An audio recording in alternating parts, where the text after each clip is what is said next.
We're now going to talk about the delta method.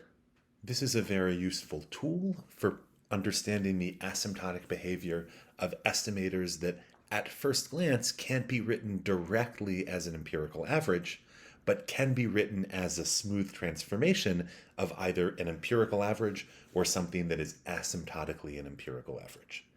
The key here is to note that smooth transformations, when viewed over a very small domain, essentially look like linear transformations, and that linear transformations of empirical averages are themselves empirical averages.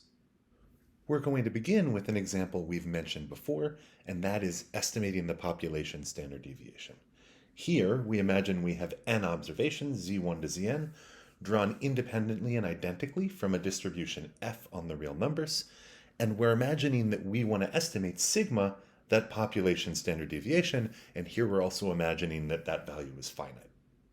We had previously discussed using essentially the sample standard deviation as our estimate. Here, we take each of our observations, we subtract them from the sample mean, we square them, we average that. This gives us an estimate of the variance, and then we take the square root of that estimate to get an estimate of the standard deviation. We noted that under mild conditions, this estimate was consistent and in fact converged to the true population standard deviation at a rate of 1 over square root of n. Now the question is, can we say something more about square root n times that estimator minus the value that it is estimating? In particular, we would love to say that this has an asymptotically Gaussian limit with mean 0 and be able to characterize its variance. We're going to do this again using that framework of asymptotic linearity. So we're going to remind ourselves what asymptotic linearity is. Suppose again we have these n observations drawn IID from some distribution f on the real numbers. Let's imagine we have some parameter psi of f that we are trying to estimate. If we have an estimator psi hat n, then it's called asymptotically linear or an asymptotically linear estimator for estimating psi if this expansion holds. If we can write the difference between estimator and truth as the empirical average of n IID terms plus some asymptotically negligible quantity. And these terms actually have to also be mean 0. We call phi sub f in this case the influence function, and the influence function determines characteristics like the asymptotic variance of this estimator suitably centered and scaled. We're now going to see how we can engage this idea of asymptotic linearity with smooth transformations. This is a slightly non-classical way of looking at the delta method. So let's imagine we had that asymptotically linear estimator psi hat n of this parameter psi, and actually instead of aiming to estimate psi, we wanted to estimate some smooth transformation of psi, g of psi that we're going to call theta. Our standard deviation example actually fits precisely in this framework. There we can think of psi as the population variance, and we know how to get an asymptotically linear estimator for the population variance, and g might be the square root transformation, and so long as the variance is non-zero, the square root transformation will be smooth in a neighborhood around the true variance. In this case, it seems sensible to use as an estimate theta hat n is equal to g of psi hat n. So again, we just apply that transformation to our original estimator. Now the question is, what do we know about theta hat n? So two things that we have already shown. If g is a continuous transformation, then we know that theta hat n is in fact consistent for estimating theta. It converges in probability to theta. In addition, if g has a bounded derivative around psi, then we actually can characterize the rate at which theta hat n converges to theta. In this case, we can say that rate of convergence is bounded by n to the negative 1/2. Now, we have this additional question, is theta hat an asymptotically linear estimator for theta? Again, psi hat n was an asymptotically linear estimator for psi. Do we maintain that when we apply the smooth transformation to both psi hat n and psi? We're going to begin with a simple illustrative example. In this case, we're going to consider g as an affine or linear transformation. So we're going to imagine that g of psi equals a psi plus b for some specified constants a and b. In this case, we're going to see that, in fact, theta hat which is going to be a times psi hat plus b, is going to be asymptotically linear. And in particular, the influence function is just going to be a times the influence function of psi hat n. So let's actually just do this calculation. So we have theta hat n minus theta is going to be equal to a times psi hat n plus b minus the quantity a psi plus b. In this case, the b's will cancel, and we can factor out the a, and we will get that this is equal to a times psi hat n minus psi.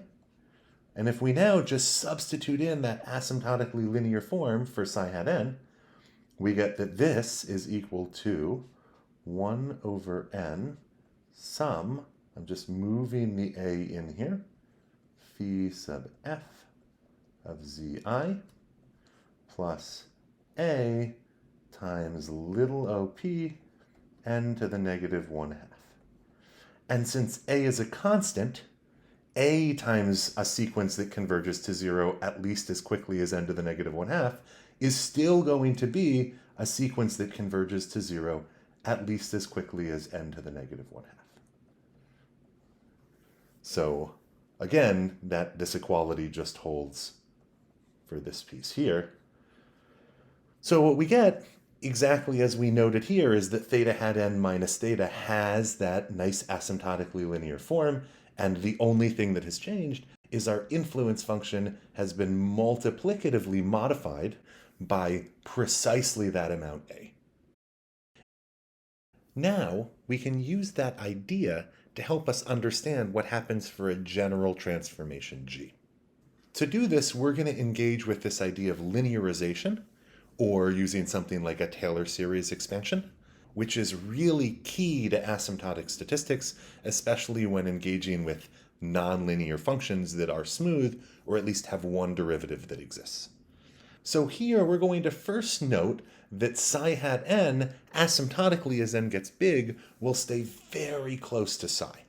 We're then going to recognize that for a general differentiable function g, if we only look at psi hat n really close to psi, then g is an approximately linear function, and its slope, the thing that plays the piece of that a we were looking at before, in fact is going to be the derivative of g evaluated at psi.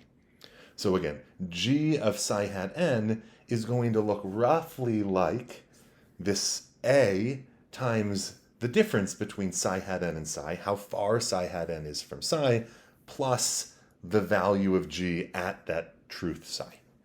So again, this equality is not exact. It's approximate to first order, but we can actually quite precisely characterize what this means.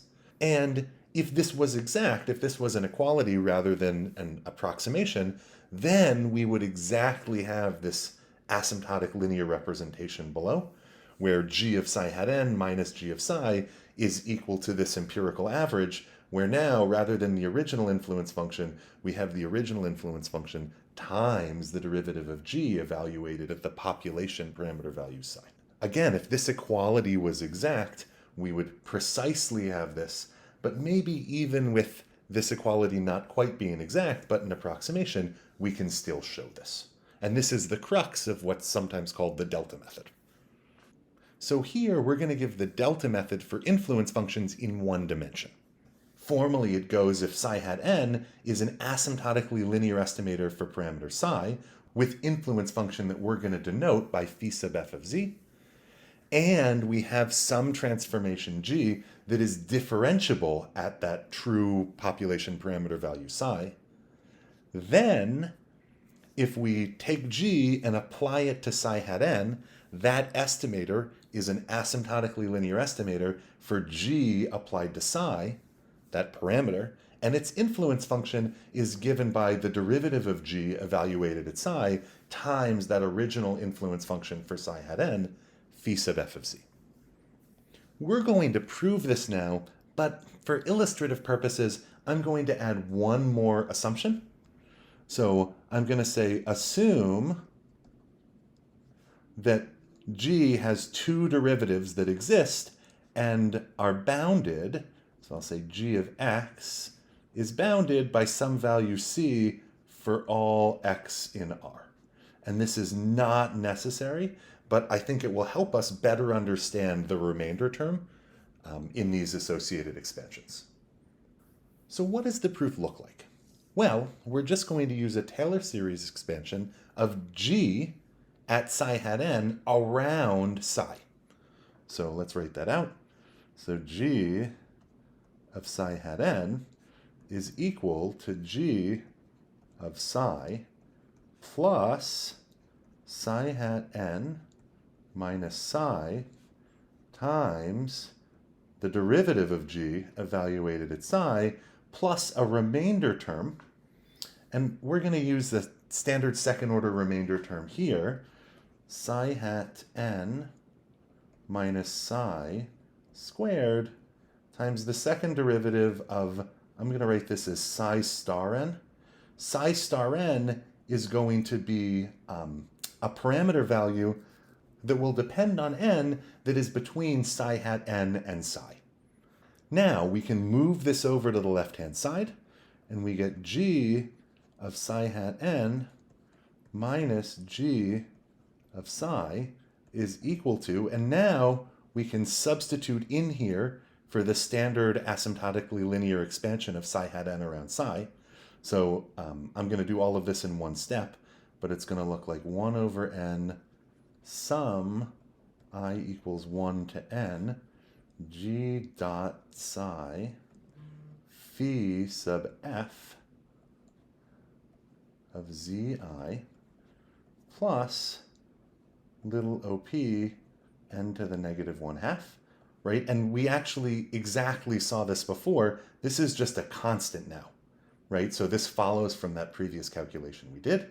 And now plus this piece, and this is going to be bounded in absolute value by c over 2, right? So this is going to look like big OP of psi hat n minus psi squared.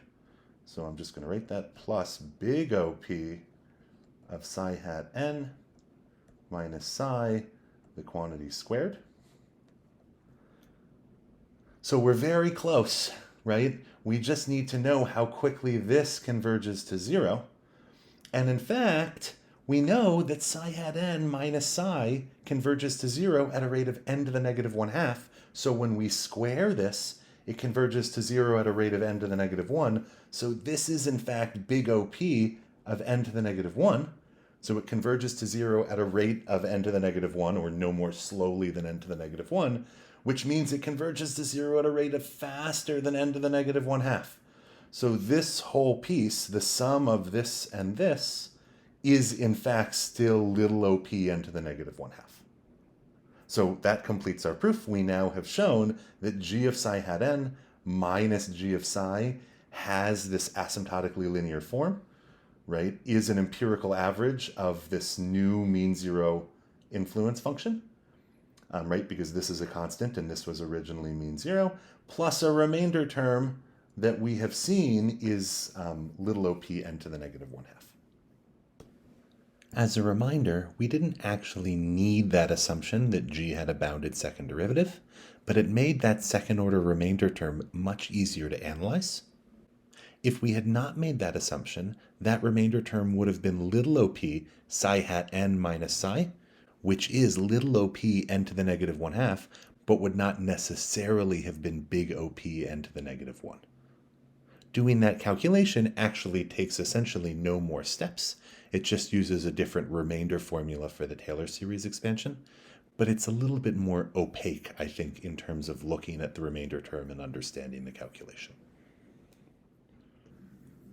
We can now think about applying exactly what we did to that standard deviation estimator that we had talked about before.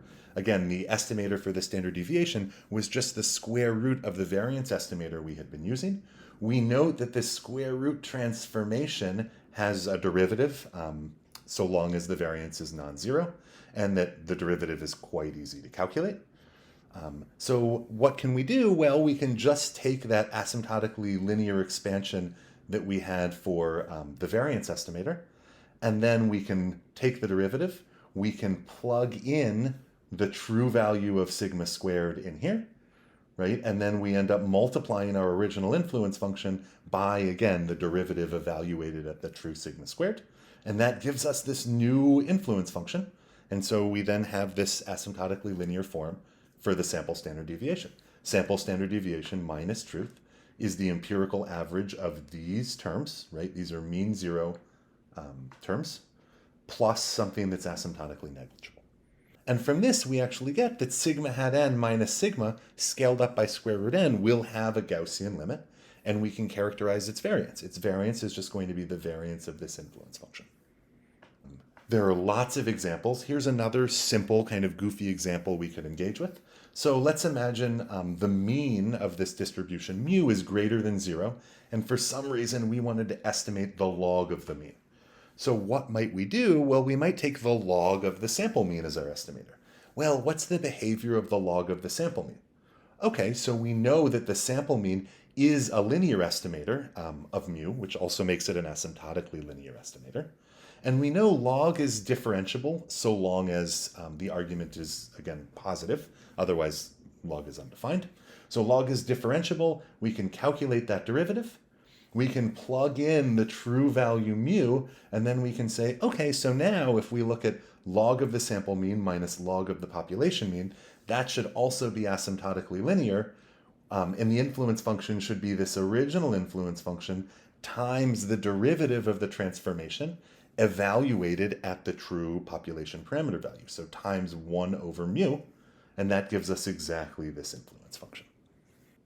So the delta method is an incredibly useful tool. It can give us the asymptotic behavior of smooth functions of either empirical averages or these asymptotically linear estimators, things that asymptotically look like empirical averages. We've only engaged with this for univariate summaries. We will see that we can actually engage with this for combining estimators as well. For example, if we wanted to estimate the coefficient of variation, sigma over mu, we might look at sigma hat over mu hat, right? The sample standard deviation we were just talking about over the sample mean. And we might want to understand the behavior of that, and the delta method will be able to help us look at that as well and show that that estimator actually will also be asymptotically linear and help us get at its influence function.